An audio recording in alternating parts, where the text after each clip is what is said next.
Everyone has made terrible purchases at some time in their life. It may have been designer clothes, a weird product, or just something else in general. My worst purchase was buying an iPhone for a couple $100s to get it damaged and broken the next month. But that wasn't until 2020 when I decided to buy the complete edition of The Witcher 3 for $20. Before I played The Witcher 3, I always believed The Last of Us was the most overrated game of all time. The story of The Last of Us was a 10 out of 10 in my opinion, but the gameplay is what hurt the game and brought the game down to a 7 out of 10. It was critically acclaimed and it won Game of the Year. But at the end of the day, I enjoyed The Last of Us and I can see why it won Game of the Year. And if you clicked on this video, then you already know that The Witcher 3 gets an unreal amount of praise, with people calling it Game of the Decade, the greatest game of all time, or even a masterpiece, and it even won Game of the Year over Bloodborne.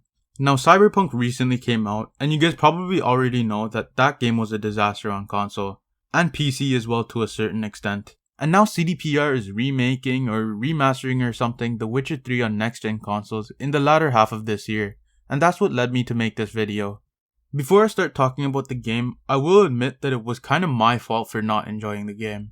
And this is because I haven't read any of the books nor played any of the games. I did watch the first season of the Netflix show though, and I thought that was alright. So I basically had little understanding of the lore, and not only that, I played it on a base PS4. But a decent portion of why I didn't like this game also comes from the fanbase claiming it to be the greatest game of all time, or the second coming of Christ. And I said this before in my Ghost of Tsushima video, but this is an issue because when people say these types of things, they're setting up stupid high expectations. And more often than not, people would be disappointed. This is why I loved Ghost of Tsushima, Bloodborne, and Red Dead Redemption 2. Those games might be praised a little bit, but nowhere near the amount The Witcher 3 has been getting. This game is not perfect, and I don't think any game is perfect. So when you're watching this video, I might be going a bit too harsh, and let me reiterate that this video is coming from someone who's played it on a PS4, with very little understanding of the lore. But before getting into what I disliked or what I thought was okay, let me start off with the two things that I thought were good. The first thing being the DLC. If you like the game, you'd love the DLC. And you may as well get it because it's longer than some other full games. There are also improvements to the cutscenes with more animations and everything, so you're not staring at two characters staring at each other during dialogue, jerking each other off. They actually move around and do some other things while they're talking to each other. But that's not all. You also got new side missions, cosmetics, gameplay features, and a new location on your map. And this new location is probably the best looking area in the game, which brings me to the second thing I liked about this game, the visuals. It's not great, but it holds up in 2021.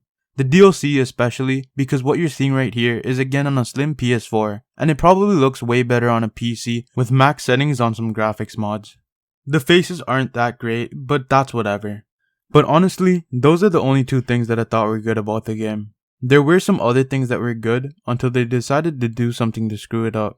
These things were fine until something that just made it frustrating. The first thing being the world. Everyone says that the world of The Witcher 3 is great to explore, and that you'll find and learn new things as you explore the world. Some people even say that the world takes away your virginity and that you want to get married in this world and start your own family. And who knows, that might be true, but I can't really comment on that because I didn't bother exploring the world. And that's because of Roach. Roach is the worst video game horse that I've played on. It gets caught by the smallest rocks and barriers, and controlling it is just a nightmare.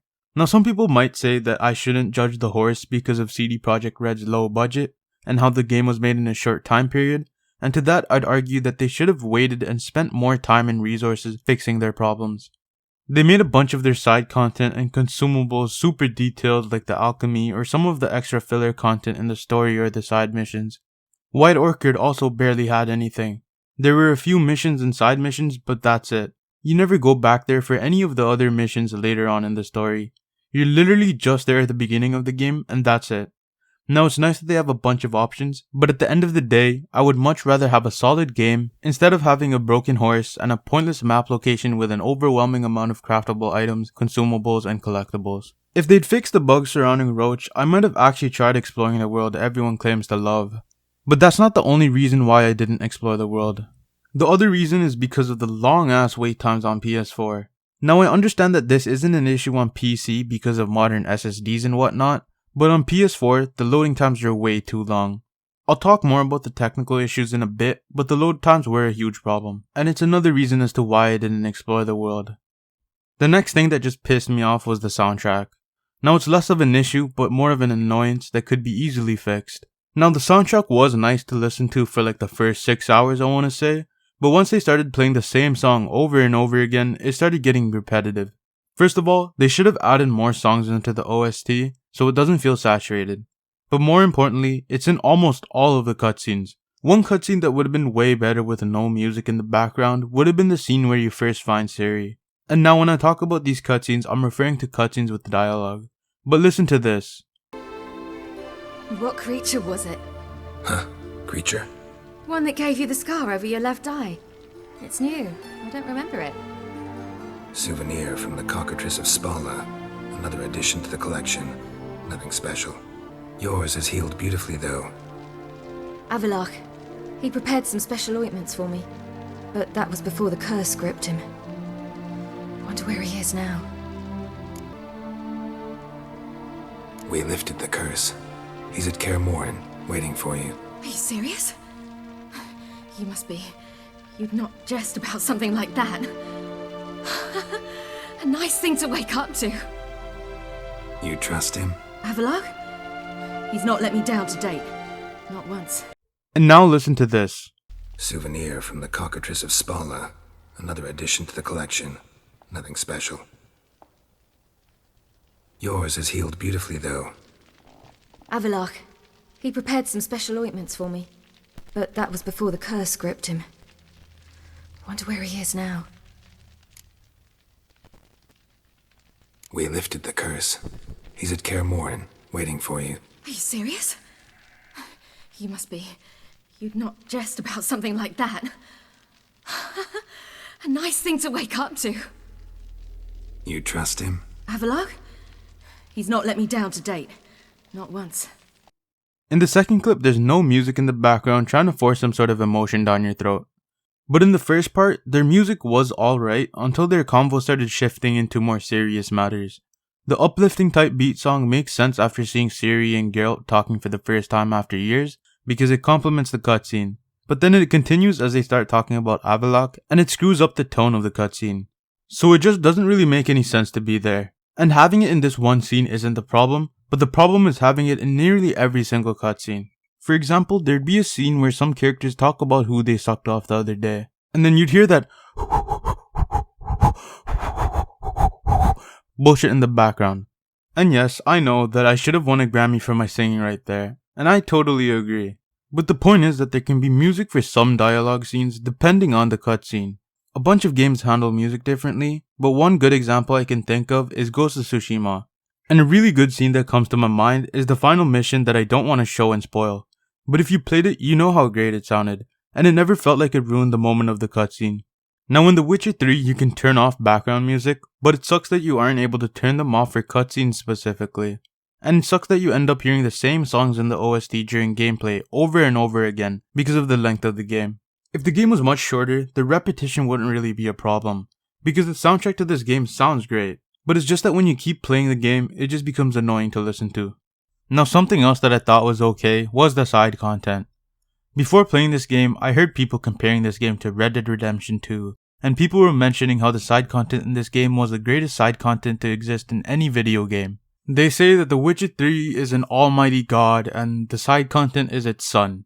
Now some of the side quests are actually pretty decent, but there is also a good chunk of content that is just a waste of time, and there are way too many of these side quests. For example, the Baron side quest was a well done side quest, as well as the Werewolf Lover one. But then there is some side content that is just awful. For example, the infamous Pan side quest. If you play this game, you know what quest I'm talking about. But I completed that mission, and the mission was the most painfully unfunny quest in any video game I played. The humor in this game was just abysmal.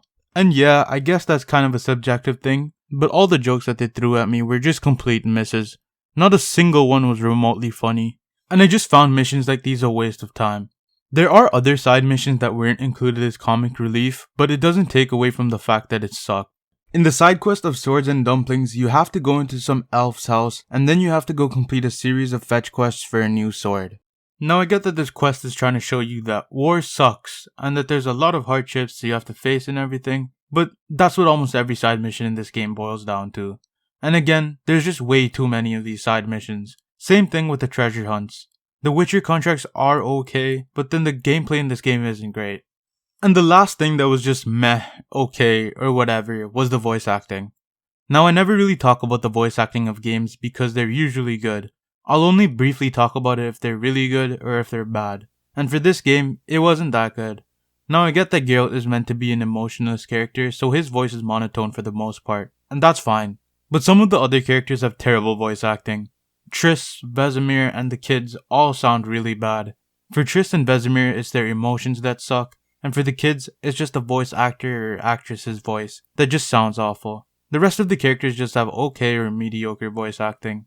The only good voice acting I can remember was the voice acting for Yen and Ciri. Some of the other characters may have decent voice acting, but I don't remember them being great because, as I have said before, the music ruined the cutscenes. And one nitpick that I have is that some of the characters have a North American accent, while everyone else has a European accent. Geralt, Triss, Dandelion, and Avallac'h all have a North American accent, while everyone else has some European accent. Again, it's not really an issue, but I just found it strange. This game doesn't have the worst voice acting of all time because Heavy Rain takes that crown, but I would say it's mediocre. Now I'm gonna just go over the things that just suck. There's just no other way to put it. Starting off with the main quest. Again, let me remind you that I only watched the first season of the Netflix series without having played the older games or reading the books, so it's my fault for not having a deep understanding of the lore. But at the same time, I see things like this, thinking that it should be fine. And on top of that, you've got people saying that the story of The Witcher 3 is one of the greatest video game stories of all time. But after playing the game, I was let down. This game let me down like NF in that one song, and I started crying myself to sleep listening to it. But anyways, I was expecting the story to be on the same level as games like Bioshock, The Last of Us, Ghost of Tsushima, or Red Dead. But it was nowhere near as good as any of those games. The story has terrible pacing issues, and what ruined the story the most is the amount of filler added into the game. The game in fact starts off with a fetch quest or filler quest or whatever you want to call it, where you have to defeat the Griffin to gather info about Yennefer. But at least the first time you're fighting a monster for someone, you're fighting it as a tutorial. There are also some parts of the main quest that are completely meaningless and are only there to waste your time, like the part where you have to find the Peller's goat. And this really sucks cause for one, it's painfully unfunny due to the horrible comedy in this game, but also because it's a complete waste of time. And it really sucks cause it happens quite often in the game, just to pad out the story. Now as I have said, the Baron side quest was a pretty good side quest, but the Baron also has an important role in the main story, and that's because he knows where Ciri went. Ciri got to the Baron's estate running from the Wild Hunt, but she ended up leaving when the Wild Hunt had arrived. So Geralt goes to the Baron to ask questions, but in order to get answers, Geralt has to run a shit ton of errands for the Baron. Now sure, some of the info you learn at the Baron's estate is important, like Uma's whereabouts, but most of the time you spend looking for the Baron's wife and daughter has nothing to do with the main story. The first story padded quest, I guess you can say, is given to you by the Baron. You're required to go to Crookback Bog to find the Baron's wife and daughter, and over there you find Gran and some kids whose voices sound like nails scratching off a chalkboard. But we go to Crookback Bog and we realize that we need to talk to the crones to learn more about Ciri. But in order to talk to these crones, we have another small favor to do. We have to find some blue kid's voice, and after we find it, he allows us to talk to the crones. Once we find the crones, we have another surprise, another errand to run. We need to either kill or save some stupid cursed tree, and then the crones will tell us what happened to Ciri. And after going through all this bullshit, you'd assume they'd tell us something important. But we find out that Ciri was in Crookback Bog, and she fled to the Baron's place. Something that we already knew. Yeah, I know, this game's really good. Game of the Year worthy for sure. Now everything I mentioned about the crones is important to the Baron subplot, but it adds nothing to the main story. After doing all of this, we still have to either save the Baron's miscarried baby or kill it. After we're done with that, the Baron finally tells us what happened to Ciri. And he tells us that Ciri ran off to Novigrad. These fillers, story padded quests, whatever you want to call them, don't end there. Once you head over to Novigrad, there's a bunch of filler. And then once you head over to Skellige, there's even more filler. There are some important story matters in Novigrad and Skellige, but half of the missions are just tedious errands. So the main issue with the story is that the first act where you're trying to find Ciri is just way too long.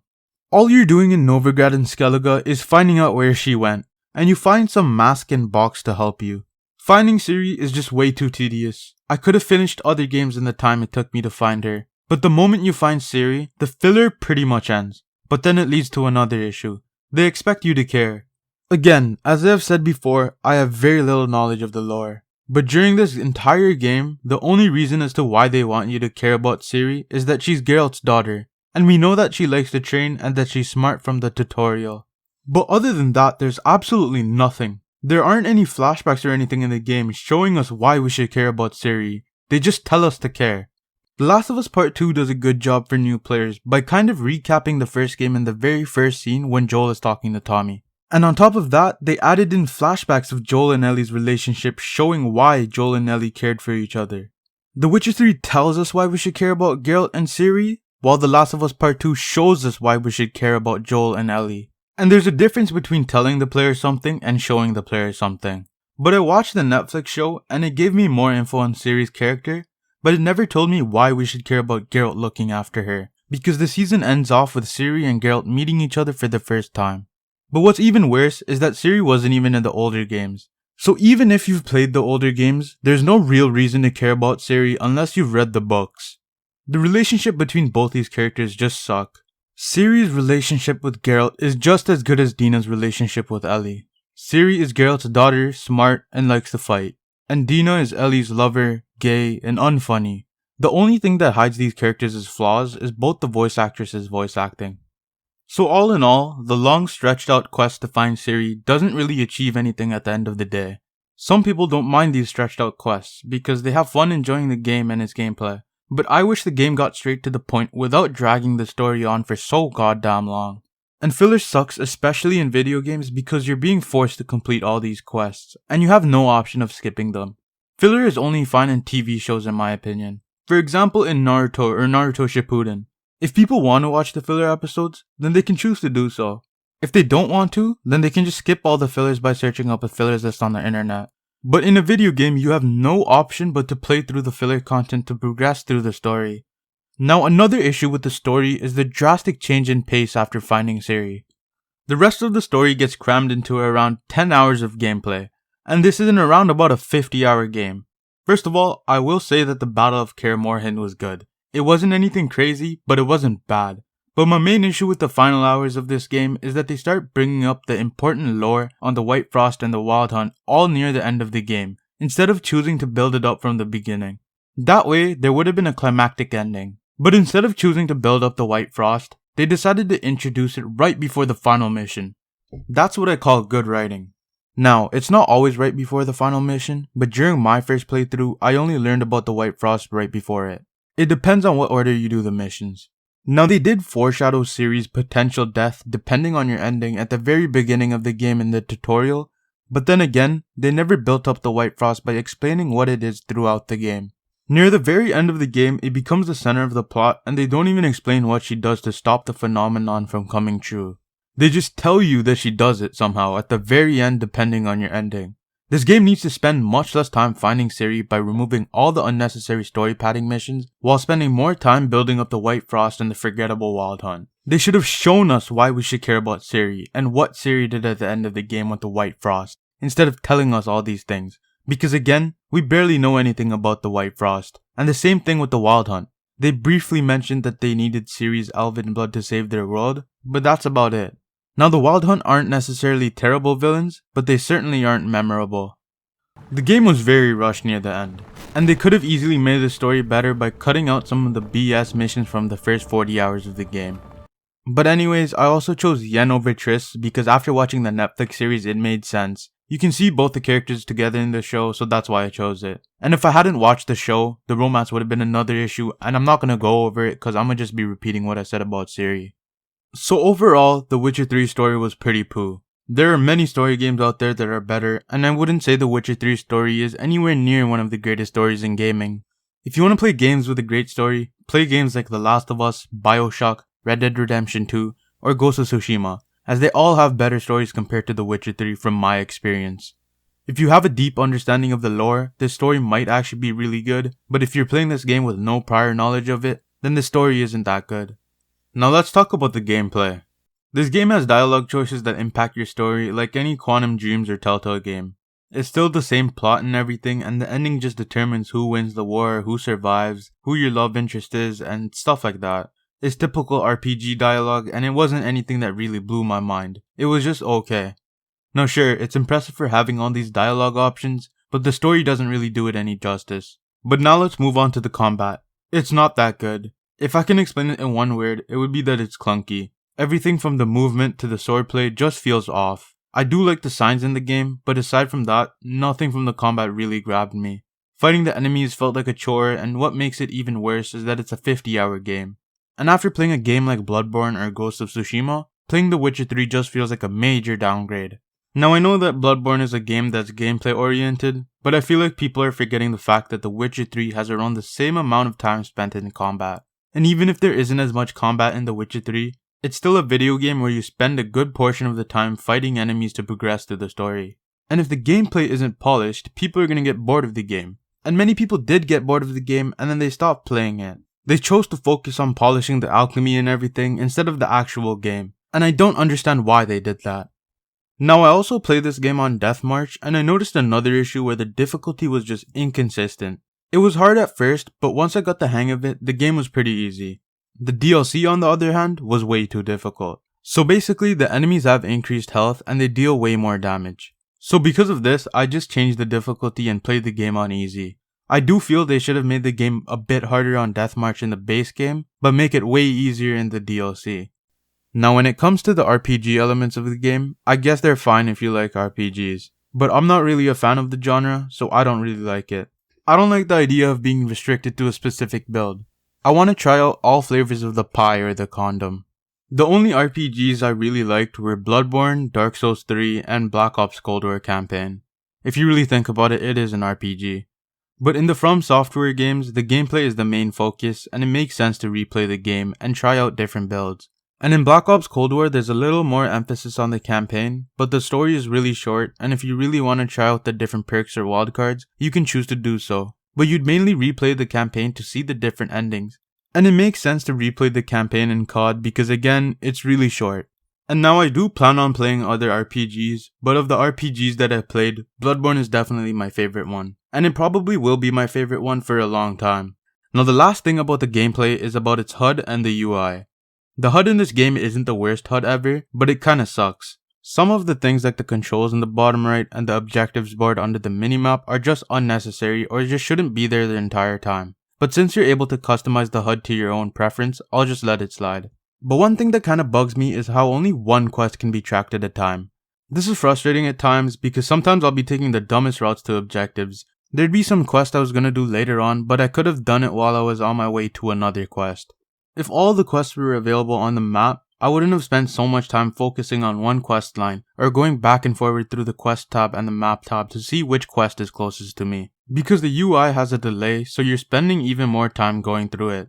Things like this just waste a lot of time and it doesn't help the game in any way. And I just don't get what's so hard about adding all of the objectives on the map, because every open world game has it. So the gameplay in this game also sucks. Candles also suck, by the way. And I don't like Gwent either because it's just something I'm not into. Playing poker in Red Dead Redemption 2 online is way better than all of the gameplay in The Witcher 3. Before I end off this video, I want to talk about some technical issues I had with the game on my base PS4. The first issue isn't an issue on high-end PCs with SSDs, but on PS4, this game takes a long time to load.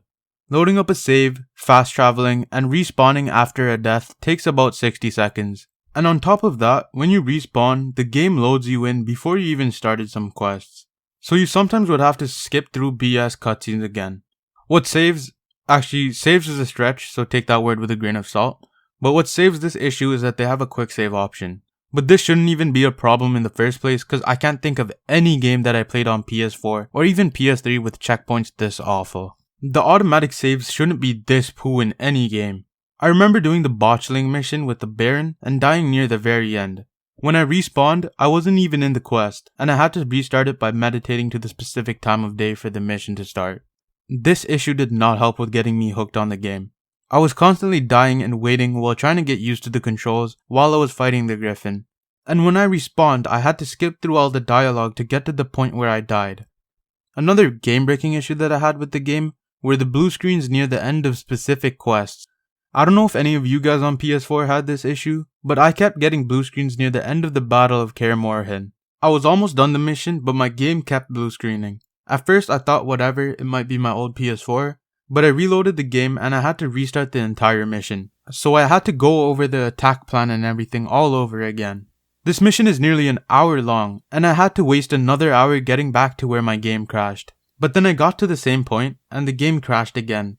At this point, I had no idea what to do, so I just restarted my PS4 and got back into the game. I didn't want to reinstall the game just yet, because I didn't think it'd be that big of an issue in 2020. So I hopped back on the game, spent another half hour or so playing through the mission again to get back to the point where I crashed. But surprise, surprise, my game blue screened. After the game crashed for the third time, I decided to reinstall the game and I managed to complete the mission. I've never had this bad of an experience with crashes apart from my experience with Black Ops 4 near its launch. But what's worse about The Witcher 3 is that the game was made in 2015 and I had these issues in 2020, so I can't just let these technical issues slide. Now that's all I really have to say about this game. This game is nowhere near as good as people claim it to be, but it isn't the worst game ever. This game is the perfect example of a game focusing on quantity over quality. You've got a story that goes on for way too long, with nothing really going on until the last 10 hours or so where everything is rushed. You've got White Orchid that's just there, and other unnecessarily detailed crap like the alchemy, consumables, enemies, and other garbage. You've got all this instead of a solid story with solid gameplay with a functioning game and horse. And I feel like people choose to praise the game by overlooking all of the issues and by just highlighting the fact that the game has a lot to offer. Like in the story for example, I think that people see that there are multiple endings and a bunch of dialogue options, so they believe it's good even though there are issues. And it's important to not blindly praise a game, because not only does it set unrealistic expectations, but CDPR is probably less likely to fix their games. If their fans don't see any issues in their game, then CDPR wouldn't listen to any criticism. Now, I haven't played Cyberpunk, but from the things that I've heard, I believe this is partly the reason why CDPR made a game that didn't meet expectations. From what I've heard, people said the voice acting wasn't good and that the driving also sucks on top of other issues. But I believe the reason why Cyberpunk didn't have good voice acting is because of fans saying that The Witcher 3 is perfect, and that the voice acting was great, when in reality, it wasn't. CDPR probably saw that players had no issue with The Witcher 3's voice acting, so they probably got voice actors to deliver the same quality voice acting of The Witcher 3. And the driving in Cyberpunk not being great doesn't directly come from the fans praising the game, as it might have something to do with other factors, but at the same time, CDPR might have thought that the poor driving mechanics wouldn't be seen as an issue, and this is because of people brushing off the issues surrounding Roach. From what I've seen, people never really had a huge issue with Roach when it really is one. Imagine if the driving was bad in GTA 5 or the horse was shit in RDR2. Driving and horse riding aren't the main aspects of those games, but they still are a huge part of those games, just like Roach in The Witcher 3. By blindly praising The Witcher 3, CDPR won't have any criticism to improve their future games.